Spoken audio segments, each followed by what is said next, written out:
A crowdfunding campaign to buy a chocolate factory in Dunedin is celebrating after raising $2 million in less than 2 days. The Pledge Me project to buy out the boutique chocolatier Otago Chocolate company, or Ocho, was launched yesterday morning. The campaign, remember, was born out of the closure of the city's Cadbury factory and an unsuccessful attempt by the community to buy it. Otago Southland reporter Ian Telfer was there for the celebrations. The champagne was popped and chocolates handed out as the Otago Chocolate company, Ocho, hit its pledge goal of $2 million this afternoon. Ocho's founder, Liz Rowe, says people have been coming into her factory cafe all day with money, asking to invest, including one very keen couple who drove 2.5 hours from Invercargill. They tried to do it online and they said we couldn't quite manage it, so we've driven from Invercargill to buy some shares. So all I could do was show them on my phone how it worked and say, please go back to your computer, because I can't do it for them.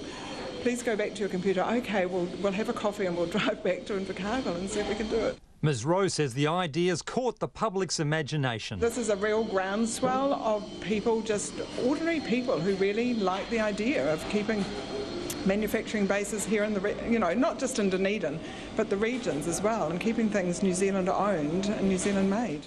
More than 3,500 investors put in between $100 and $20,000, the average being about $600. One of those backers, Rona Daish, popped in today to celebrate too.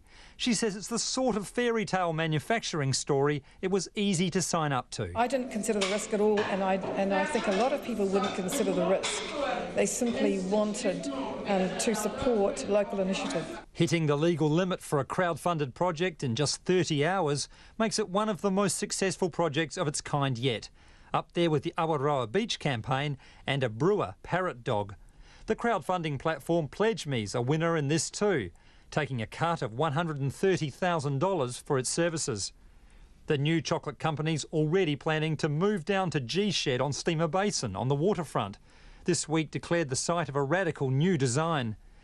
There have been sceptics who said the company would never fly, but the man behind it, Jim O'Malley, says they're thinking too small. If you look at the early European settlement of Dunedin, it was dominated by people who thought big.